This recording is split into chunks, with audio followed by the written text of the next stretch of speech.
sıkabilirsin boğazıma. İnmiyor olabilir. 50 tane yol var.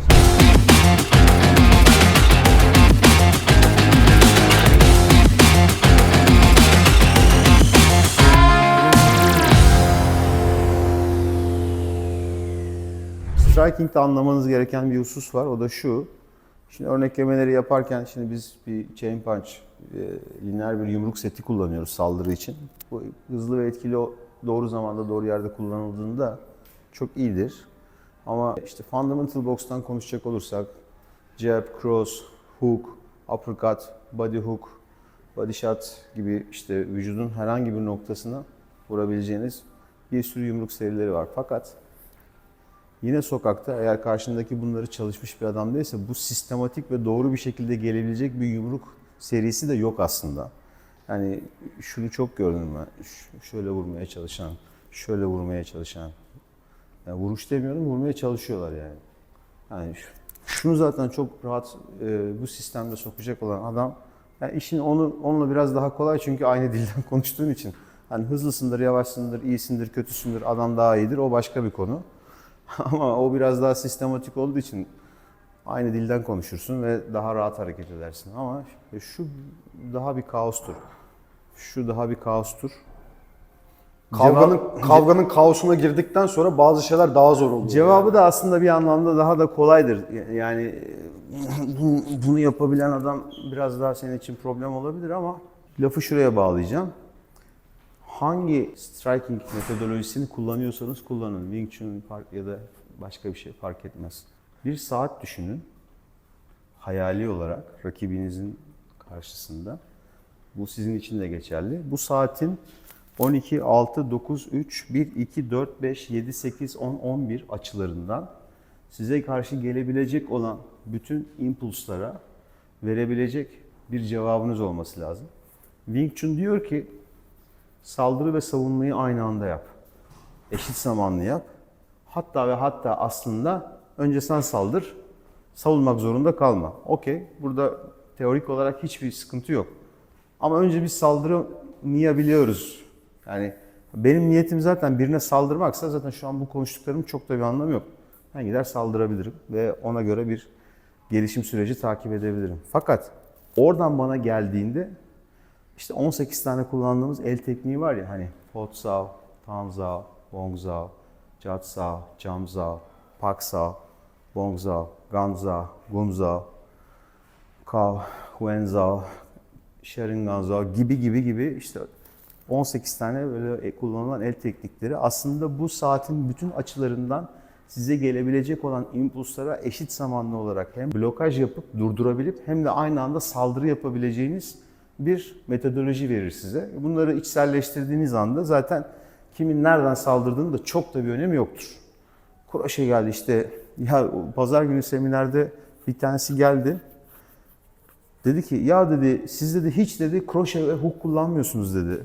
Tamam mı? Yani şunu iddia etti. Wing Chun'da hiç şu yumruklardan yokmuş. Dedim ki formda var. Hani Biuchi formda var bu arada. Formun içinde var dedim. Sen görmemişsin dedim. Sonra aynı adam dedi ki tekmelere dedi blok yok dedi. Yani hiç dedi şey yapmıyorsunuz falan filan. Dedim hangi tekmeyi kastediyorsan geç karşıma. Hadi 2 tane low kick vurdu. Ayağın içine çat 2 tane patlattın. Bacağı bu kadar oldu. Sonra ikna oldu. Biz yer dövüşü videoları işte yer dövüşü dersleri yaptık. Videoları YouTube'a yükledik. Bir tanesi altına yorum yazmış. Diyor ki ya diyor madem bunları göstereceksin diyor. Niye diyor Wing Chun bakış açısı diye yazıyorsun diyor. MMA'yı anlatsana diyor. Bilmem ne anlatsana diyor. Vallahi kardeşim dedim benim gösterdiğim şeyler Wing Chun dedim. Sen dedim neden bahsediyorsun bilmiyorum dedim yani. Şimdi bu az önce bahsettiğim clock sistemle alakalı bir drill antrenmanı yapalım. Şöyle ki şimdi Kaan Hoca karşıda, ben burada duruyorum. Guard pozisyonda. Solla direkt vuruyor bana. Sağla direkt vuruyor. Solla kroşe vuruyor. Sağla kroşe vuruyor. Solla mideme vuruyor. Sağla mideme vuruyor. Direkt, kroşe, mide. Şimdi bu bir set. Tamam mı? Geliyor. 1, 2, 3, 4, 5, 6. Tekrar. 1, 2, 3, 4, 5, 6. Tamam mı? Aynı sistemde Kaan Hoca bana random saldırıyor. Ben de refleksel olarak çok sert ve çok hızlı değil. Maksat burada çalıştırmak için beni.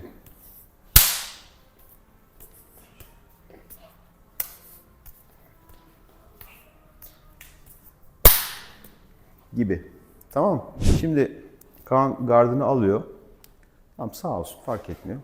Ya da sol. Şimdi o zaman şöyle yapalım. Sol direkt sağ kroşe vur bana. Burada ilk yaptığımız sol direkle vurduğun zaman alanın dışına çıkıyorum. Yani direkt önünde kalmıyorum şunun. Çünkü buradaki önünde kaldığımda bununla muhatap olma şeyim daha yüksek. Sol direkt vurduğumda adım atıyorum. Şimdi oradan sağa bana gelebilmesi için birazcık daha zaman kazandım.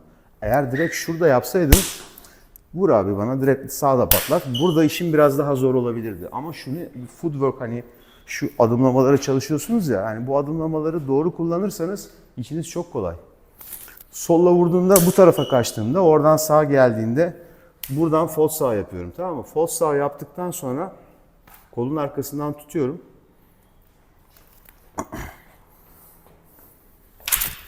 Eş zamanlı yin yang prensibi. Bunu çekiyorum. Bunu itiyorum. Ama aslında bu değil. Bu ya da bu. Birini kendime doğru çekiyorum. Sanki onu öpecekmişim gibi. Ama bu bir kandırmaca. Dirsekle de eş zamanlı olarak. Yani itiş ve çekiş prensibini aynı anda kullandınız. Şunu yapsam etkisi farklı olacak. Ama onun bedenine bir momentum kazandırdığında eş zamanlı olarak dışarıya doğru bir hamle yaptığında aynı bir kağıdı tutup ikiye ayırmak gibi oluyor. O zaman etkisi farklı oluyor. Teknikler aslında Yin Yang prensibiyle beraber kullanıldığında, yani Wing Chun'da ve birçok Kung Fu dalında daha etkili ve daha efektif olduğu çıkıyor. Bir kere daha göstereyim. Ben duruyorum. Kontrol ettim, ederken burada dışarı doğru çıkıyorum. Sol. Bir. Yumruk geliyor. Bir. Dışarı çıkıyorum. Kontrol ediyorum eş zamanlı olarak. Hem bunu çekiyorum, çekerken aynı anda vuruyorum. Sorusu olan var mı? Hadi bir deneyelim. Tut tekrardan. Mesela sizin için giremedin, vurdun, olmadı vesaire bilmem ne. O zaman şunu kullanabiliriz. Bir tanesini dışarı doğru açıyorum. Buradan içeriden yukarı doğru dirsek atıyorum. Bir. Avucumun içiyle slap, kulağın. Buradan kolu yakalayıp burada kilitliyorum. Şimdi bu elim boşta. Hammer fist.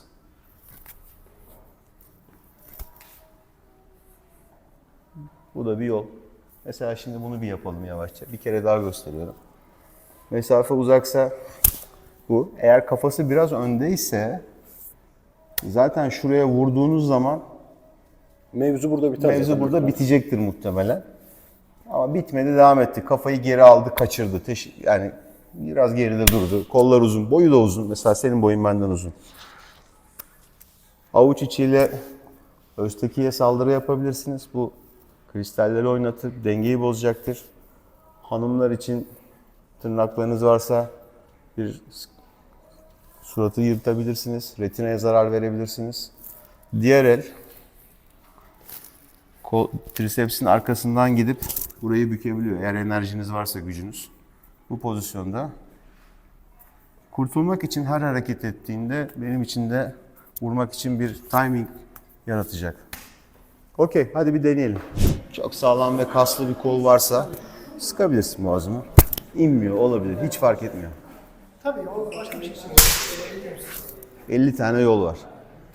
Bu sadece bir tanesi. Bundan indir o elini falan filan muhabbetleri bilmem ne, şu bu. Burada birçok alternatif var yapabileceğimiz. Şimdi aksiyonu ben alacağım. Tutuyor ellerimden. Bunu dışarıdan alıp yakalıyorum. Bunu bastırıyorum. Bunu çekiyorum aynı esnada. Bir. Bütün beden benim için silahtır. Çektikten sonra bunu da vurabilirim. Bunu da vurabilirim. Onu aşağıya vurmasa. Bunu aldım arka taraftan. Buradan çapraza adım atıyorum ve bu tarafa geçiyorum ve bunun arkasına geçiyorum. Merkezine saldırabilirim ya da hiç saldırmayabilirim. Kaan, seni biraz iteceğim şimdi. Buraya yapıp bu tarafa doğru devam edebilirim. Tehlikedeyse savuşturup uzaklaşabilir. Temelde Bu locking teknikleri, kitleme tutma teknikleri ön tarafında bir şok, bir yönlendirme, bir manipülasyon olmadan pek yapılabilen şeyler değil. Yapılabiliyor. Hani çok iyi takip eden, hani güreş, judo, jiu-jitsu, işte ground and pound sistemlerinde hani ama onlar da şey çalışmıyorlar pek. Striking çalışmıyorlar. Çünkü ben bunu tuttuğumda aslında bu hamleyi yaptığımda bu da bana vurabilir. Hani orada Wing Chun'un avantajı şu, sensitivity. Hani çiza yapıyoruz ya, onun enerjisini ve baskısını okumakla alakalı. Girdim, kontrol ettim. Buraya arka tarafa doğru çıktım. Çapraz ayağı bu sefer alıyorum, arkaya atıyorum. Tekme atabilirim, tekme atabilirim. İtip push and yapıp dışarı doğru da çıkabilirim. Sifu, ben senin buradaki tercihlerini şöyle açıklıyorum. Soruyorlar yani arkaya geçtiğinde boynumu da kırabilirsin sonuçta. Her şeyi yapabilirsin. Yani şu da var. Buraya geçtim. Daha brutal bir şey. Kaan yavaşça yere düş. Düş. Omurilik gitti. Kafa gitti. Bu da bir yol. Ama bunu yapmanın hukuki karşılığı var. Hani bunu bir şey yaparken iki yerde kazanmanız gerekir. Sokakta ve mahkemede. Çünkü mahkeme boyutu da var. Ona göre. Çünkü artık her yer kamera, görgü tanığı vesaire. Yaptığının bir açıklaması da olması lazım. Brutal. Yani sonuçta elinizde bir tabanca var. Hep aynı örneği veriyorum. Onu söyleyecektim. Yani tabancayı adamın dizine mi sıkarsın? Kalbine mi sıkarsın? Havaya ateş edip korkutur Yani musun? şuradan yukarı sıkarsan kesin ceza alıyorsun da bak O kesin alıyorsun. senin bileceğin iş. Burada da aynı şey yani. Arkasına geçsin artık yani. Senin tercihin artık o saatten sonra adama ne yapacağım. Tekniksel olarak hangi Ne kadar sıralamayla zorlayacak? ilgili ne yapmak istediğin, içinde bulunduğun durumun aciliyeti, zorluğu, şiddeti, büyüklüğü ve senin seçiminle doğru orantılı. Yani birçok bunun parametresi var. Yani zaten savaş sanatlarıyla mücadele sporlarını ayıran en temel etmen bu. Teknik olarak benzer enstrümanlar kullansa da kullanma şeklimiz ve sebeplerimiz çok farklı. En hareketli ve serbest gibi gözüken işte Mixed Martial Arts, MMA'de bile bir sürü kural var. Bir sürü kural var. İlk çıktığından şu anki geldiği yere kadar bayağı ciddi bir evrim geçirdi. Sebebi de şu, ilk yapıldığında UFC insanlar ölüyordu. Çıplak elle dövüşüyorlardı. Arkadan vurmak vardı. Yani bir cice yapan var mı? Şöyle kapandığınız zaman yerde pozisyonda, şu pozisyonda buna turtle diyoruz. Yani kaplumbağa gibi. Gösterebilirim. Yani buradan adama sarıldığın zaman buraya vuruş serbestti. Yani şunu yapabiliyordun. Ama bu çok tehlikeli bir şey. Yıllar evvel biz bir kere antrenman yaparken ben Kaan'a yanlışlıkla vurdum. Bir düştü, kalkmadı bayağı bir. Öyle korktum ki bir şey oldu zannettim. Neyse bir şey olmadı Allah'tan da. Buradayız arkadaşlar. Bunun şakası yok yani. Felç kalabilir. Yani öldürmezsin de adamı felç bırakmak bence öldürmekten daha beter bir şey yani. O anlamda. O yüzden kullandığınız tekniği seçerken de iki yerde birden kazanmakla alakalı konuyu unutmayın. Şimdi son bir kez gösteriyorum. Kollarımı tuttu. Striking yaptım. Geldim arkaya. Push ve go. Okey. Hadi deneyelim.